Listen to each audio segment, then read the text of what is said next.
Welcome to Classic Take, Season 3, Episode 8. The topic we'll discuss today is, are we really looking forward to the return of sacrifices?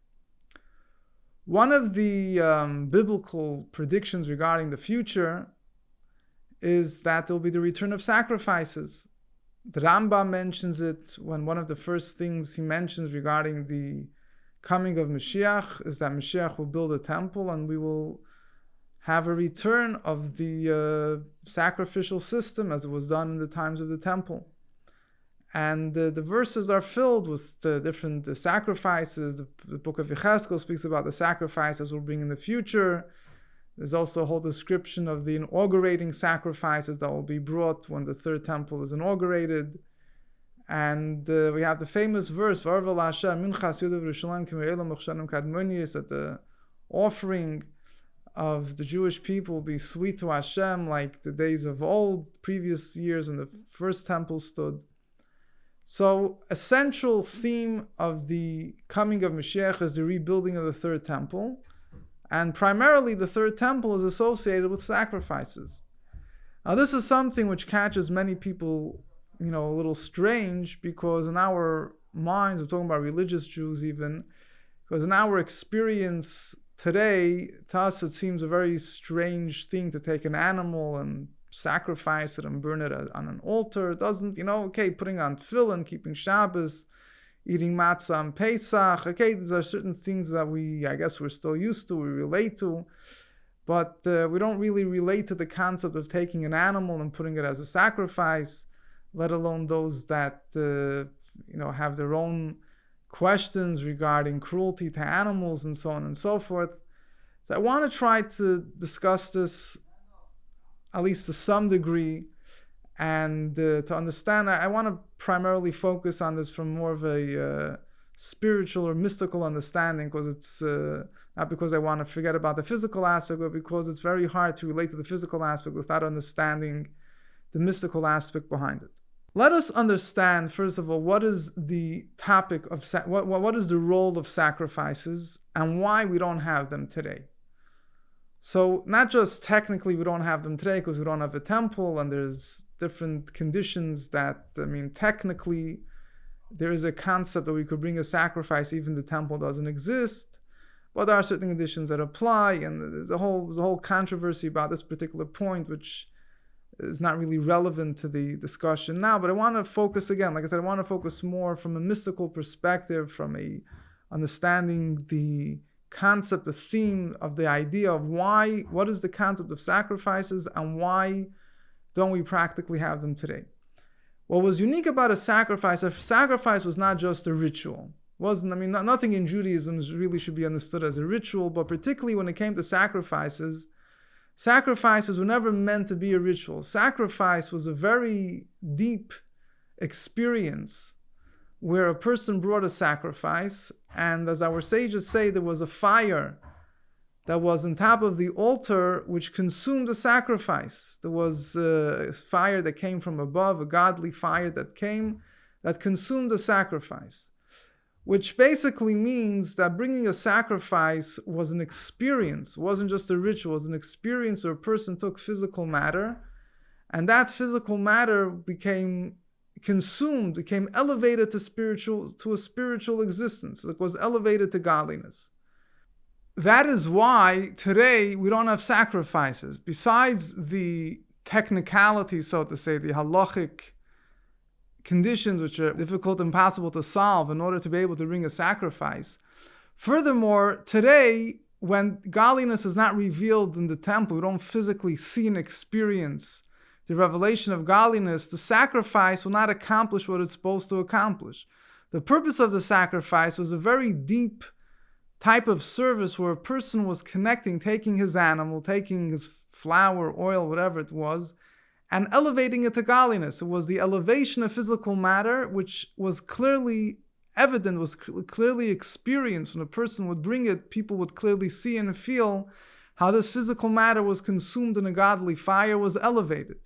If we're not in the place of the temple, then we cannot experience it. Even if we are in the place of the temple, but the godly revelation which was present in the temple, is not revealed anymore and will only return with the coming of Moshiach, then the act of the sacrifice becomes meaningless. In our eyes, like people will say, they don't see any meaning in taking an animal and sacrificing it. Yeah, because it's not meant to be a ritual. It's meant to be an experience which you'd only appreciate when you actually experience it.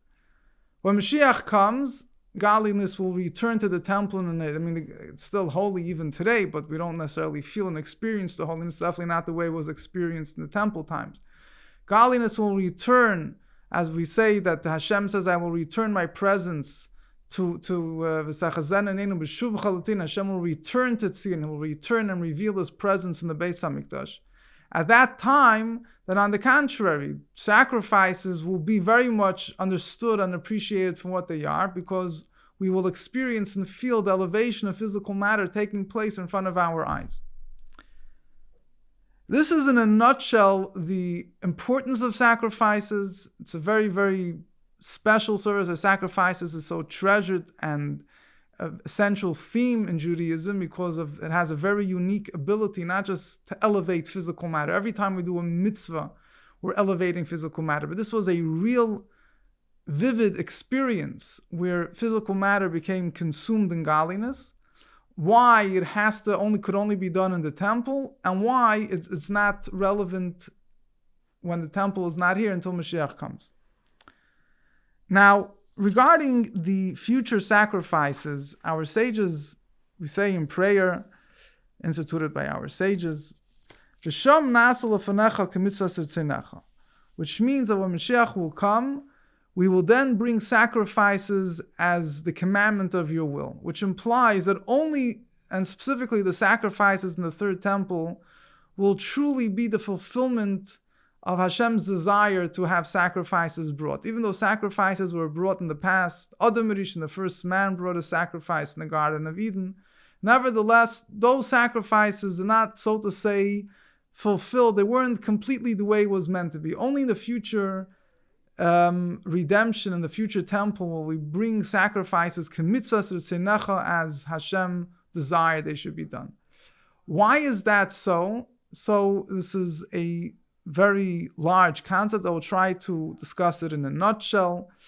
The point is that elevating physicality, the way it's done now we're also elevating physicality. But now physicality, physical matter, is a mixture of good and bad. The elevation of physicality that we do nowadays is more to remove the bad, to remove, just like in a person himself. What is his role in serving Hashem? Is to remove the negative traits, to try to bring out the good. So the elevation of physical matter is not so much to take the physical matter and connect it with holiness.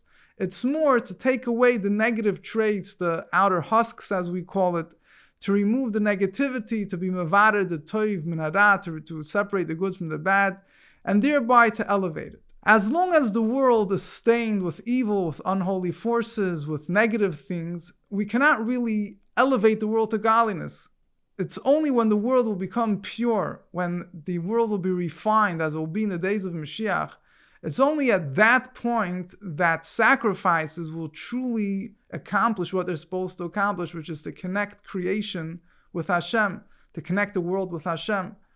At this point, any form of elevation that's experienced is only partial. It doesn't really relate to the essence of, let's say, a person does a mitzvah. So you put on tefillin, you eat matzah, you give a coin to charity. All of these things is explained in Chassidus and Kabbalah and mystical teachings. You're elevating physicality. Do we see it? No. We do see that when a person does a mitzvah, he becomes more refined, particularly if he's focusing on the inner message of a mitzvah.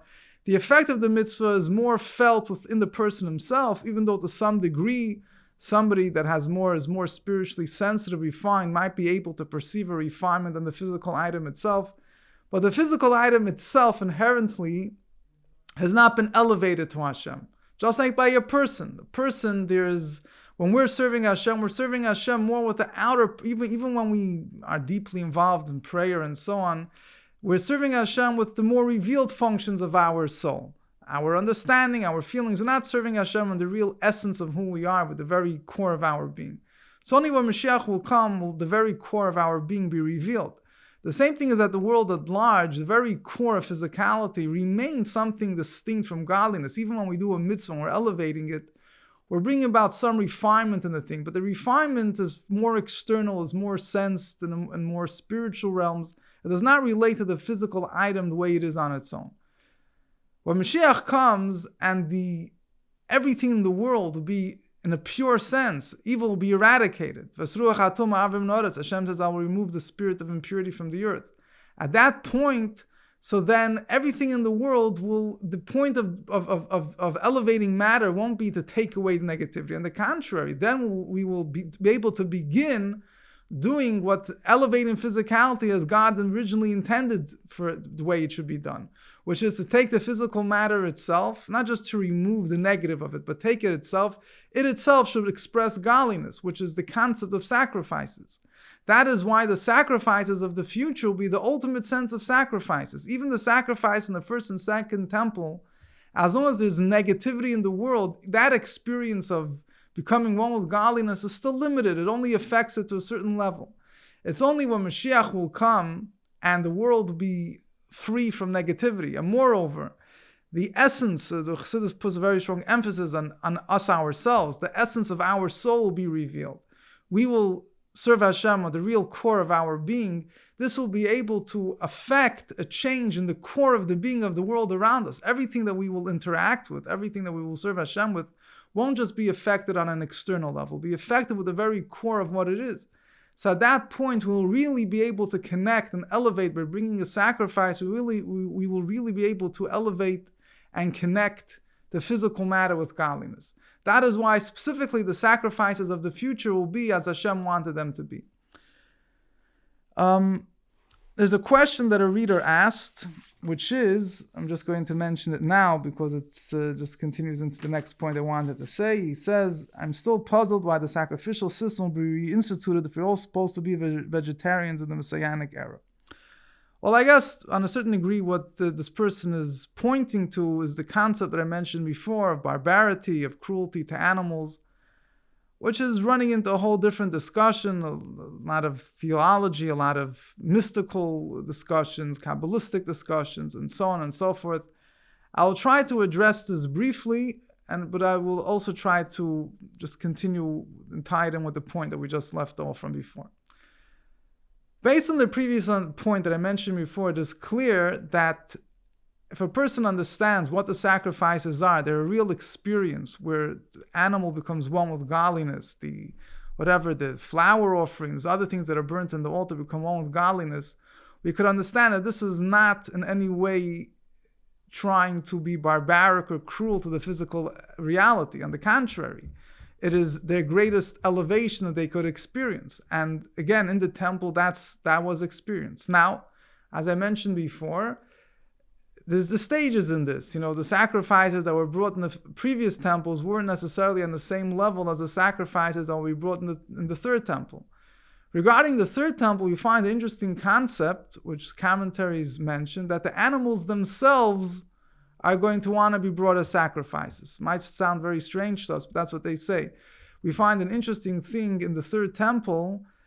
The design of the third temple, as the prophet Yechezkel describes it, he mentions a place where the animals will be slaughtered, but there's a certain thing that's missing. The second temple, there were rings, there were tabois, and there were certain things that were used to tie down the animals so you should be able to slaughter it.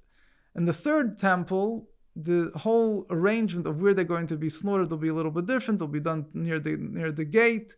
And it doesn't mention anything about the rings. It says there'll be tables, that they'll be slaughtered near the tables, on the tables. But it doesn't say anything about the rings. The Chassam Sofer discusses this, and he says that there won't be any need for rings in the future temple because the animals on their own will want to go and be brought as a sacrifice. And this concept is also mentioned, the Mittel Rebbe Tzemach Tzedek, they quote it in the Chassidus, that there's the whole world will be connected with godliness. The animals won't look at it, won't look at it as a negative thing. On the contrary, they themselves are going to go willingly. They're going to want to be brought as a sacrifice. Now, obviously, we can't relate to it in our experience today when taking the life of an animal or of a human being is the only way we could relate to it is it's something negative, and it's bad experience, whether it's for a person or even an animal or any form of life.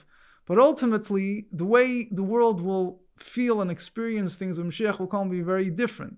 And therefore, it's a little hard for us to relate to that type of scenario when our frame of reference is very different. There's a video of a person that had a yechidus with the Rebbe, had a private audience with the Rebbe. I think this was in the early 1950s, and he asked the Rebbe a few questions. One of the questions was this very question. I mean, without getting the whole discussion that we had before, but he asked that he had a hard time understanding how we will have sacrifice in the future. Like he said, he didn't feel like it's something we really relate to now. Take an animal and burn it. I'm not getting into the cruelty aspect of it, whatever. And the Rebbe answered him. The Rebbe said that one thing that people don't realize is that when Moshiach comes, our thought process will also be different. What might seem to us now as strange, we will understand the meaning of it when Moshiach will come. So it's sometimes hard for us to now, living in exile and having our own frame of reference, to judge how we will think and feel when Mashiach will come.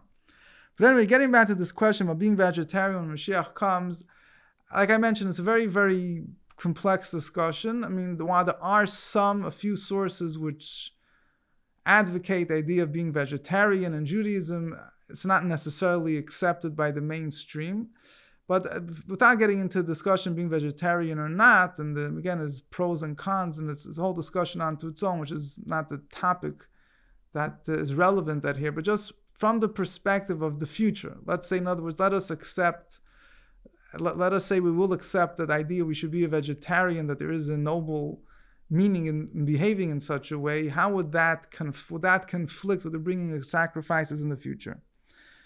So based on what I said before, we could understand that not really, because the concept of bringing sacrifices in the future, if we understand it within the framework, at least that I mentioned before, will be a certain experience. There'll be whatever food that we're taking is one thing, but when we're bringing something on an altar to be brought as a sacrifice to Hashem, so this is something which, if we will experience, and even the animals will experience it, that's one of the unique features of the future. That not only when the animal is slaughtered and is being burnt up, does it become consumed in godliness, but the animal ahead of time will want to become, want to get this experience. Maybe it won't even be painful for the animal.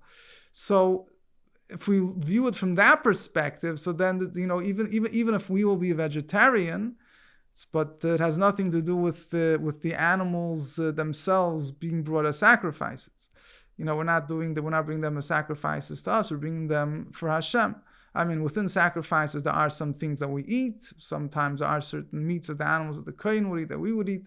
But again, if we would be doing that, we would, to put it slightly different, for that viewpoint that feels that when Mashiach will come, we'll all see the nobility of being vegetarian. We will also, at that time, have maybe a different perspective on what sacrifices mean and the partaking of sacrifices, and it wouldn't conflict with whatever noble traits or meaning there will be to be being vegetarian or not. But just on the subject itself, I just want to mention that the type of food that we will eat when Mashiach will come is interesting discussion, because it does mention that we will eat more refined type of a food. But it doesn't, again, it depends on which period of Mashiach's coming. And it does say that at a certain point we'll eat more refined foods, things that help us, things that are not so heavy and things that are more helpful in stimulating our intellect, our emotions. So either way, when Mashiach comes, we will find out. But definitely, one thing we do see is that the bringing of sacrifices is something which is fundamental to the coming of Mashiach. Could also be at a later point. Some people do discuss a little bit of a concept that at a later point after the resurrection of the dead, there might be some changes introduced into the system of sacrifices, which is already going into a topic which is very hard to say anything exact about. But definitely in the opening period of Mashiach, we will have, sacrifices as we know them today, but the experience will be a different one. Hashem should help. We should merit it speedily nowadays. Amen.